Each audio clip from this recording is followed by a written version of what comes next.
You refuse to admit the offense. But we find sufficient evidence to exercise the punishment advocated by the Holy Book, that your ears and nose be cut off. Throughout history, the Holy Inquisition employed various forms of punishment to enforce religious orthodoxy and suppress dissent. These methods, often brutal and inhumane, reflect the severity with which the Church approached heresy and defiance. The following chapters shed light on some of the harshest punishments that marked this dark chapter in religious history. Auto da fe ceremonies. The auto da fe, which translates to act of faith, was one of the most visible and public demonstrations of the Holy Inquisition's power. Rooted in religious symbolism, the ceremony showcased the Church's dominion over heresy, blasphemy, and other perceived spiritual transgressions. These public spectacles were meticulously choreographed, a blend of theatrical drama and horrifying reality, with the intent to both edify the public and warn potential dissenters. Auto da fe ceremonies began with a procession. Those accused of heresy, donned in distinctive attire, would be marched through the city streets. The garments they wore were called sanbenitos. Depending on the verdict and the nature of their crime, the sanbenito varied in color and design. A yellow cloak painted with flames and demons indicated a relapsed heretic, destined for execution. Those who repented might wear a simpler design, but the shame of public penance was a shared experience. As the procession snaked through the city, another integral component of the ceremony was the reading of sentences. The inquisitors would read out loud the charges, confessions, and corresponding punishments for each individual. This process could span hours, even days, depending on the number of accused presented. The public nature of the reading was strategic. By openly proclaiming the sins and redemptions of the accused, the Church aimed to deter potential heretics and bolster its image as the ultimate arbitrator of divine justice. The climax of the auto da fe was the execution. Those condemned to death were handed over to the secular arm of the government. The Church maintained a semblance of mercy by not shedding blood themselves. However, this handover was a mere formality, as the secular authorities would carry out the Inquisition's verdicts almost invariably. The most common form of execution was burning at the stake. This was not just a death sentence, but a spiritual one. Fire was believed to purify the soul, even if that purification was through excruciating pain. The symbolism was powerful. Just as fire consumes wood, so too would the Church rid itself of spiritual contaminants. Yet, not all those who participated in the auto da fe faced execution. Some penitents, having repented their heretical views or actions, were given lesser punishments. These could range from fines, public whippings, imprisonment, or pilgrimage mandates. But even in leniency, the Inquisition's message was clear. Deviation from orthodoxy had consequences. An additional layer to the auto da fe was its societal impact. Beyond the immediate participants, the accused, the inquisitors, the executioners, these ceremonies held profound significance for the general public. The proceedings were spectacles, drawing large crowds who would bear witness to the Church's might. While some might have attended out of fear, others were driven by genuine religious fervor, believing that supporting the purge of heretics was a sacred duty. Torture techniques, strappado. Among the myriad methods of torture employed by the Holy Inquisition, the strappado stands out as one of the most painful and cruel. Designed not to kill but to extract confessions, the physical and psychological anguish inflicted by the strappado has made it one of the most notorious techniques from this grim epic of history. The mechanics of the strappado are both simple and brutal. The victim's hands were tied behind their back, and then they were suspended in the air by a rope attached to their bound wrists. The sheer weight of the victim's body, hanging by the arms, would cause intense pain, dislocating shoulders and causing immense strain on the muscles and tendons. But the torment didn't end there. In some instances, weights were added to the victim's feet, intensifying the pain and increasing the likelihood of severe injury. The process of being hoisted into the air was not always a slow one. In certain variations, the victim would be dropped from a height, then stopped abruptly, the jarring motion amplifying the risk of dislocation and the agony that came with it. This drop could be repeated multiple times, each instance pushing the victim's physical limits and breaking their psychological resilience. The goal of the strappado was not only to cause physical pain, but also to break the will of the accused. The anticipation of the torture, often in the dimly lit, foreboding chambers of the Inquisition's prisons, was a torment in itself. Many victims, knowing the reputation of the strappado, would confess to their alleged heresies even before the torture began, hoping to avoid the ordeal altogether. However, these confessions, born from fear and desperation, were not always genuine. It's a grim testament to the technique's effectiveness that false admissions of guilt were frequently extracted from innocent individuals. The strappado's design was deceptive in its simplicity.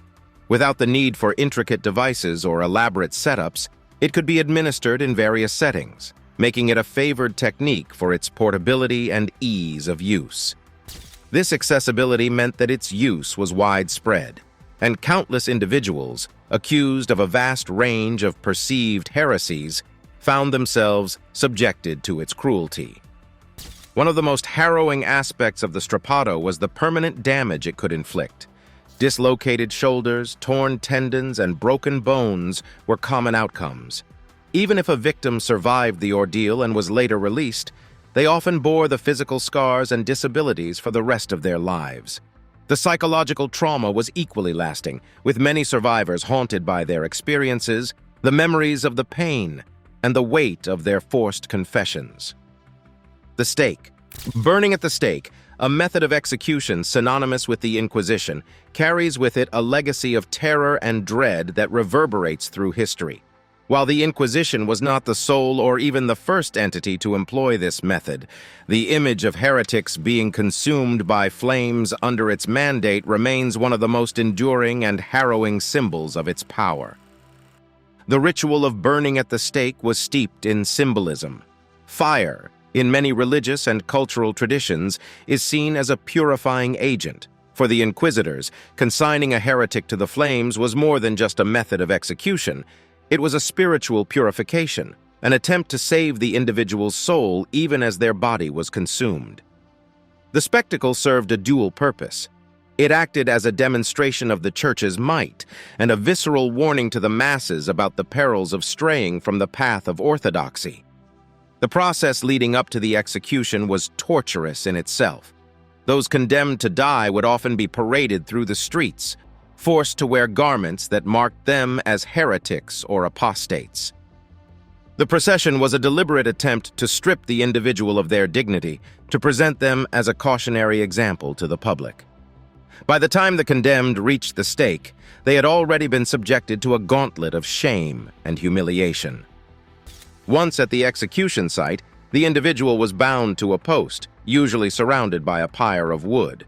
The selection of wood, the placement of the kindling, and the arrangement of the logs were all designed to ensure a prolonged burn, extending the victim's suffering. A quick death was not the objective. The slow consumption by the flames added to the theatrics and, in the eyes of the Inquisitors, gave the condemned time to repent and make peace with their maker. The crowd's reactions to these spectacles were varied. Some would watch in horror, empathizing with the condemned.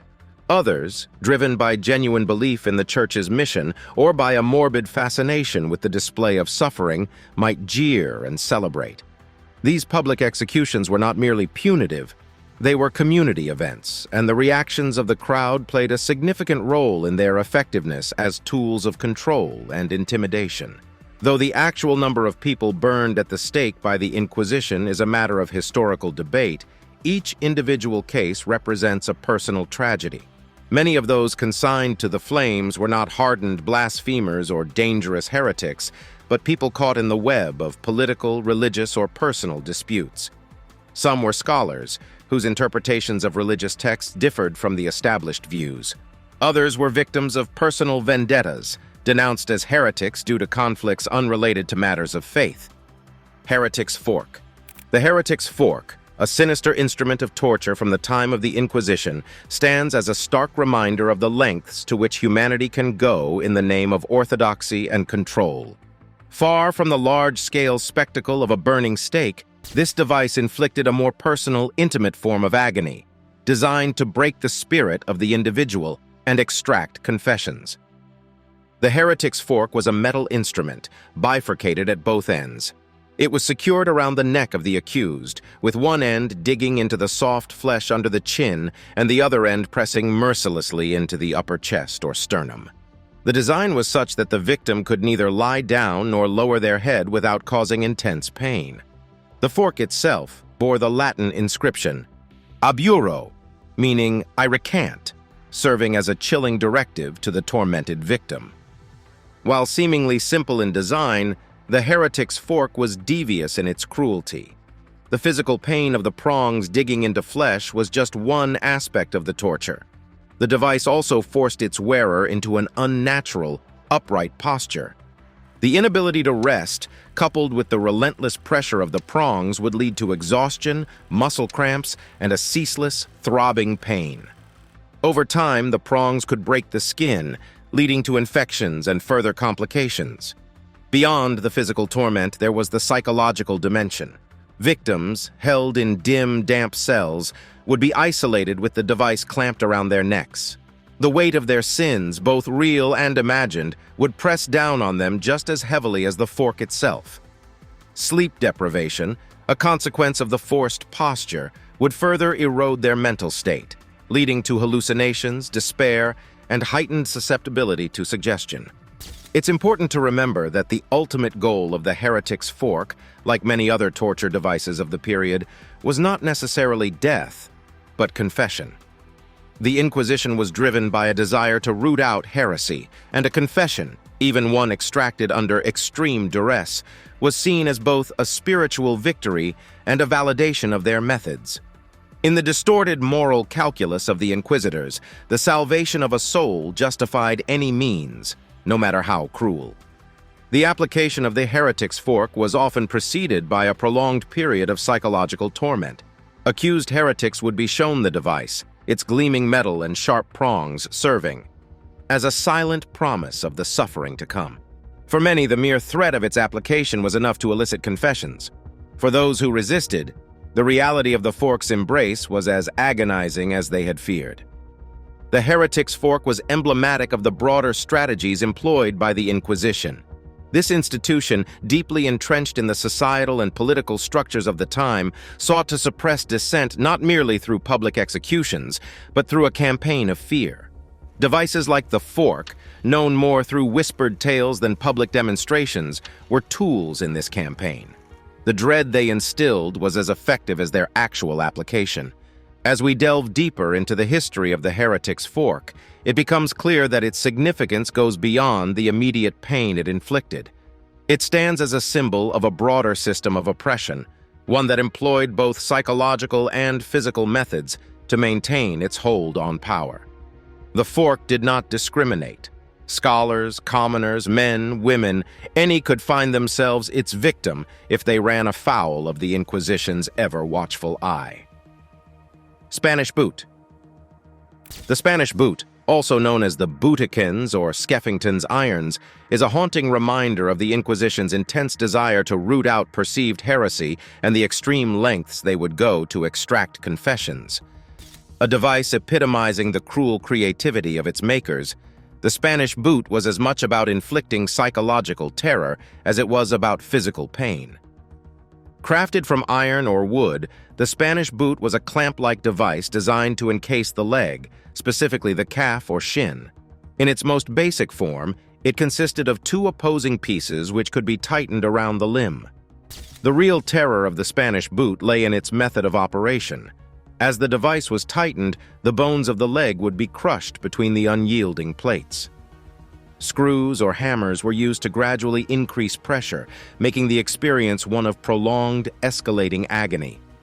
Every twist of the screw, every strike of the hammer would intensify the suffering. The sensation of bones slowly cracking, splintering, and eventually shattering under the relentless pressure was unimaginable. The pain was not the sole torment. The knowledge that one's leg was being deliberately and methodically crushed added a layer of psychological horror. The mere sight of the device, with its dark iron and formidable screws, was enough to send chills down the spine. But the cruelty did not end with the act of crushing alone. As the Spanish boot tightened, the flesh of the leg would be pinched and torn, often leading to severe lacerations. In some instances, sharp spikes or wedges were added to the device's interior, ensuring that the leg was not only crushed, but pierced and shredded. This added feature turned the torture into an even more gruesome affair, with blood, torn flesh, and splintered bone merging into a macabre tableau of suffering. The underlying rationale for such an extreme method of torture was rooted in the belief that the body was a vessel for the soul. By putting the body through intense pain, inquisitors believed they were purifying the soul, driving out heretical thoughts and inclinations. In their view, a confession extracted under such circumstances was sincere, the result of the soul's desire to be free from the corrupting influences of heresy. This warped logic provided a convenient moral justification for acts of extreme cruelty. It's also worth noting that the Spanish boot wasn't used in isolation. Torture sessions often involved multiple methods employed in succession, each designed to wear down the victim's resistance further. After enduring the crushing embrace of the boot, a victim might then be subjected to the rack, strappado, or other tortures. This multi-pronged approach was calculated to break even the most resilient spirit. The Spanish boot's legacy is one of particular darkness, not just because of the immediate pain it inflicted, but because of its enduring consequences. Victims who survived the ordeal were often left with permanently maimed legs. Even if the limb wasn't amputated due to the injuries, the damage often resulted in chronic pain, infections, and a lifetime of disability. The Iron Maiden.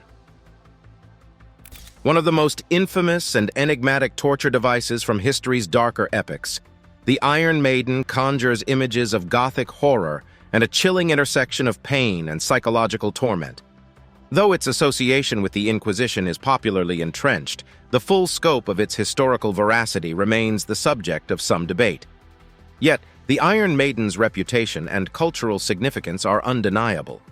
The Iron Maiden is typically envisioned as an upright sarcophagus or cabinet, made of iron or wood, large enough to enclose a human being. The insidious aspect of this device was its interior, which was lined with sharp spikes. When the doors were closed upon a victim inside, the spikes would pierce various parts of their body, though crucially, they were designed not to hit vital organs immediately. This ensured a prolonged agony rather than a quick death. While the physical pain of being impaled by multiple spikes is obvious, the psychological torment preceding it cannot be overlooked. Victims, knowing the fate that awaited them, would be forced to watch as the imposing doors of the Iron Maiden were swung open, revealing its terrifying interior. The anticipation of pain, combined with the claustrophobic nature of the device, heightened the overall anguish. Beyond its immediate function as a tool of pain, the Iron Maiden also played a symbolic role. Its very design was a marriage of human artistry and lethal intent, illustrating the depths of human cruelty when married to ingenuity. This juxtaposition of art and pain made the Iron Maiden not just an instrument of torture, but a macabre statement on the human condition. There is, however, a caveat when discussing the Iron Maiden's historical usage. Many historians argue that its prominence as a widely used medieval torture device has been exaggerated over time, evolving more from myth and lore than empirical evidence. Some claim that the device was more of a curiosity in certain regions, or that it emerged later than the medieval period, with a few even suggesting that it was created purely for exhibition rather than practical application. Nonetheless, whether its historical use was widespread or not, the Iron Maiden's enduring cultural imprint is indisputable. It has been immortalized in literature, art, and music, often serving as a symbol of the extremes of human cruelty and the dark underbelly of societal institutions. One must also consider the societal implications of such devices. The existence and rumored use of the Iron Maiden, whether widespread or isolated, speaks to the broader strategies of institutions like the Inquisition. Torture was not just about extracting information or confessions, it was a means of exerting control, instilling fear, and reinforcing power dynamics. Instruments like the Iron Maiden served dual purposes, acting as tools of immediate physical coercion while also perpetuating a broader climate of fear. In a period where the boundaries of knowledge, faith, and societal order were vigorously policed, the threat of facing a device as terrifying as the Iron Maiden could serve as a powerful deterrent against dissent or heretical thoughts. While the physical wounds inflicted by such a device were undeniably horrific, the scars left on the collective psyche of a community or society were equally profound. Pressing, pressura. The practice of pressing, known formally as pressura, stands as one of the most visceral and agonizing methods of punishment and torture in history. Unlike devices constructed with a maze of iron and spikes, pressing's horror lay in its sheer simplicity. Using weight and gravity as its primary tools, this method was both a brutal form of execution and an ingenious means of circumventing legal quandaries. The act of pressing involved the victim being laid down, often spread-eagled, on the ground. A wooden board or door would then be placed on top of them. Gradually, heavy weights, usually large stones or iron bars, would be added atop the board. With each added weight, the pressure on the victim's body would intensify, squeezing the air out of their lungs, crushing their bones, and causing immeasurable pain. The process was agonizingly slow. As the weight increased, so did the victim's suffering. They would experience difficulty breathing, sharp chest pains, and eventually the sensation of their bones and internal organs being crushed. This incremental increase in pain was designed to prolong the victim's suffering, potentially prompting them to provide information, recant beliefs, or admit to accusations. Pressura had a dual function. While it was unquestionably a form of torture designed to extract confessions or punish individuals, it also had a more subtle, legalistic purpose. In certain historical contexts, particularly in England, pressing was employed against individuals who refused to enter a plea in court. According to legal customs of the time, a trial could not proceed without a plea. If a defendant remained silent, refusing to plead either guilty or not guilty, the court found itself in a dilemma. This is where pressing came into play. It was a coercive technique to force a plea from the accused. The logic was grim but straightforward. Either the defendant would break under the pressure, offering a plea, or they would die, resolving the matter. In some cases, the act of pressing could last days, with the accused being given periodic opportunities to enter a plea. One of the most infamous instances of pressing occurred in 1692 during the Salem witch trials.